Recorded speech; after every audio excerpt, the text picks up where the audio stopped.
Assalamualaikum. My name is Wanzam Zulaika. Let's get to know about the company's background. Hongwei Holdings Berhad is a Malaysian-based company specializing in shoe soles. It was established in 1993 and started off as a humble family-run business. As the year passed by, Hongwei has become a well-known brand for high-quality footwear. Now, it has 5 subsidiaries. For the organizational structure, Hongwei is led by Gary Menon, who is the founder and executive chairman, together with the CEO, James Cower, and other 5 directors.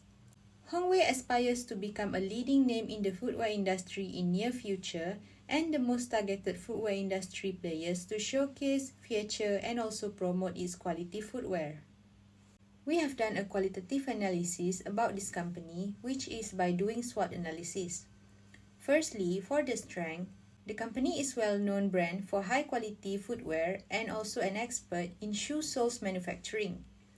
The company has also weaknesses such as lack of internal control, lack of management role, and also unable to complete annual report for the current year, which is 2015.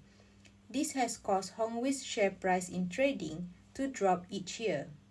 There are also opportunities that may arise due to increase in today's population, tendency of people to spend more, changes in customers' lifestyle and also fashion trends, and the emerging role of e-commerce, which have become the contributing factors in growing demand for footwear across the market.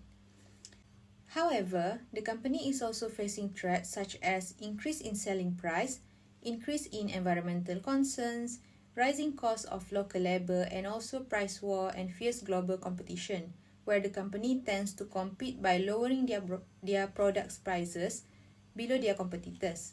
And in order to bear the cost, the company have to change to a cheaper grade materials and also low quality production.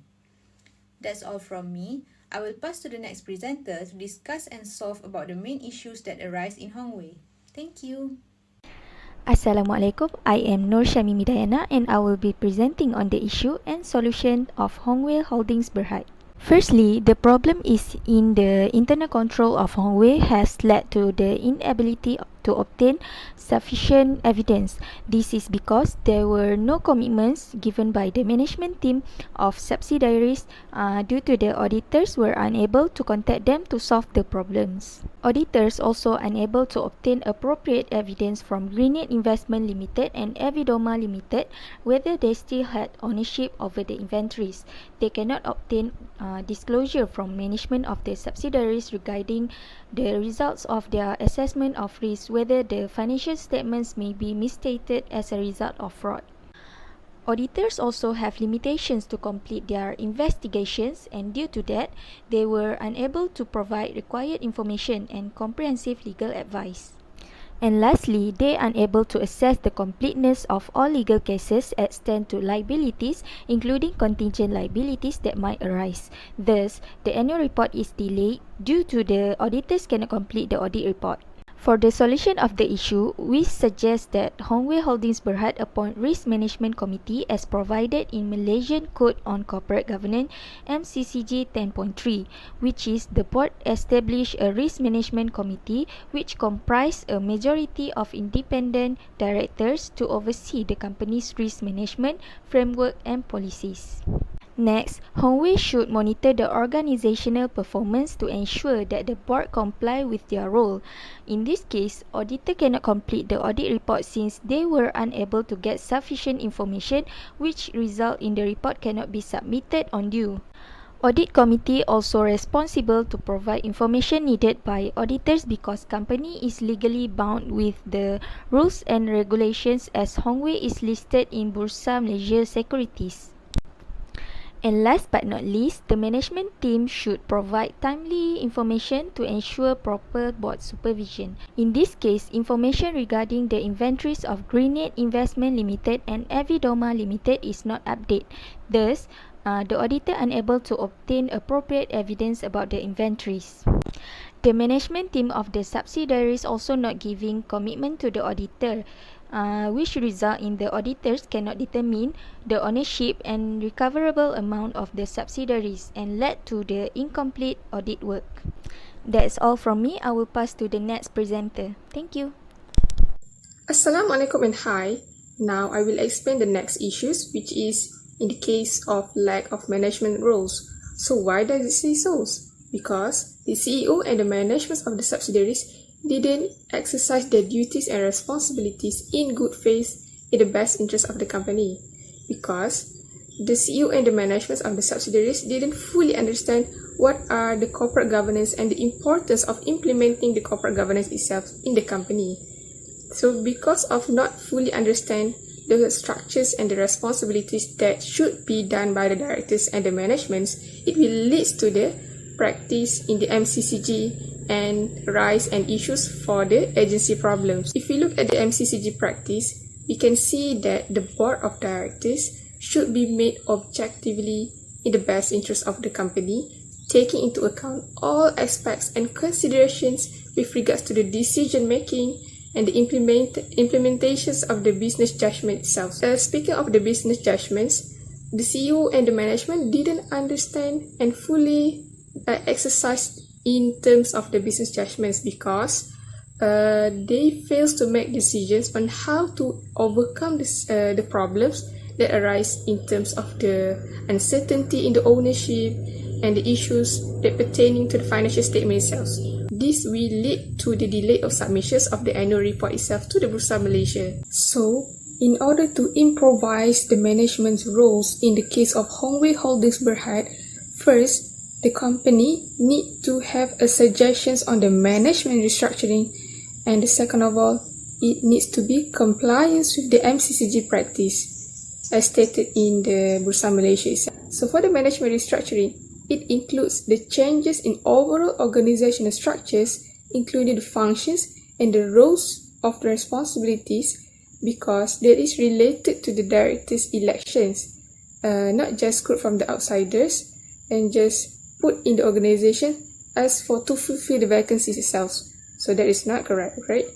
So in improving the management restructuring, it also need to have a capital market players, that is, act as a whistleblower in the case of any appropriateness and uncertainties in the business itself. In order to ensure the continuity of the business operations and gaining as much profit in the long run, so the compliance of the MCCG is very vital.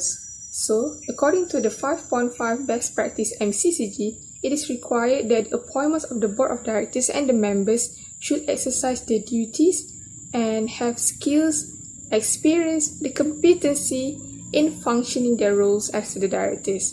So the directors itself should devote themselves for the company's objectively and the effectiveness of the operations of the organizations. Thank you. Now I will pass to the next presenters. Assalamualaikum, my name is Wainur Aisyah and I will continue to explain about the third issue, which is losing trust among stakeholder and shareholder. So this is due to the legal claims issues appeared that was found out by the auditor that has been brought by other parties towards Jinjiang Shoe Material Limited. Next is poor internal control, especially on contingent liability, where both of the directors was fined for causing Hongwei to commit financial reporting breaches, and they failed to communicate about the fine that was imposed towards them. Next is problem to continue as going concern. So the existence of material uncertainty that may cast significant doubt about the group's and company's ability to continue as going concern has been the reason why trust among the stakeholders are losing. So the solution for this issue, the first one is the board of Hongwei should promote effective and timely communication with its stakeholder. This is to make sure that the stakeholder always have the up-to-date information. Next, the nominating committee should identify board members who have skills and industry knowledge that will assist the board. Lastly, considering the feedback received from stakeholders, since it is important when making business decisions that will help with the going concern of the company. Hi, my name is Anis Raya and I'm going to continue the presentation regarding the financial performance. Okay, let's look at the financial performance in Hongwei Holdings Berhad, we did a financial analysis on the company to analyze and measure whether the entity is stable, solvent, liquid, or profitable enough to warrant a monetary investment. Therefore, we have calculated financial ratio analysis on the Hongwei Holdings Group in several areas, which are profitability, liquidity, solvency, and efficiency. Based on the financial analysis on the latest financial position, we can see that the company is unprofitable. The financial ratio in 2016 is insignificant and unworthy for the investor. From the table, we can see that the net profit margin ratio is negative, which means that the income made by the companies is not enough to cover the cost of making or selling their products. The current ratio also is less than 1, indicates that the company may have problems meeting its short-term obligations. Besides, the negative debt-to-equity ratio also indicates that the company is at risk of bankruptcy. Therefore, based on the analysis, we can clearly see that the financial performance of Hongwei Holdings in 2016 is declining and worse compared to 2015. Thus, the business is deemed not attractive to be aligned with other competitors. In addition, there are several issues in financial parts that may affect the shareholders and other stakeholders. First, there is no dividend was paid and declared by the company since the end of the previous financial year. Second, the share price of the company was dropping tremendously in 2015 because of the delay in submitting annual report. And lastly, no director had received or entitled to receive any benefit since the end of the previous financial year, December 2015. All these issues have become the serious weak point for Hongwei Holdings in maintaining its reputation in the eyes of investors and had caused discontent among major shareholders in the company. Okay, that's all from me. I will pass to the next presenter. Thank you. Hi, my name is Ilya Kristina. Without further ado, I will continue the presentation regarding the company's internal control. How we perceive Hongwei Holding Berhad internal control? First, we found out that the board of directors, Gary and Jasmine, are clearly not doing their responsibility as the directors of Hongwei Holding Berhad. As directors, they failed to meet the new deadline and unable to submit the annual report in the agreed time. They also commit a lot of breaches regarding corporate governance, foreign listing requirements, disclosure, and the non-compliance with the Bursa Malaysia Security Directive. Besides that, they also fail or refuse to communicate with the regulators and new board of Malaysia, even though it was one of the responsibility as the directors as stated in the corporate governance. Next internal control that has been found is no proper standard operating procedure and regulation that been implemented in the company. This can be seen through resignation of the board of directors without any prior notice, leaving only the chairman and CEO of Hongwei Holding Berhad. If the company practice proper and strict regulations, surely the board of directors must obey to it and will not make any arbitrary decisions to leave the company. Therefore, this action leaves the company without proper functioning board to run the business and internally affects the way the management team perform their duties. A negative example can be seen when the team refuses to provide the auditors with a promise to confirm the ownership and recoverable subsidiary quantities. Last but not least, the internal control that has been perceived is lack of proper documentation. The auditors have also reported that the lack of sufficient documentation for company transactions that have occurred. These circumstances show on how the auditors were unable to ascertain the completeness of all legal cases and extent of the liabilities that may occur. In other words, due to lack of sufficient documentation, auditors were unable to assess and complete the audit work if all the major incidents that occur after the reporting period were properly discussed in the financial statements. I have come to the end of the presentations. To be concluded, there are a total of 3 issues discovered in the case study of Hongwei Holding Berhad. Recommendations are given for each of the issues. First issue is unable to obtain sufficient evidence.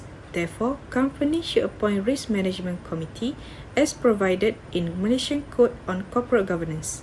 Second is lack of management role. We recommend for company to do management restructuring. Lastly, losing trust among stakeholders and shareholders.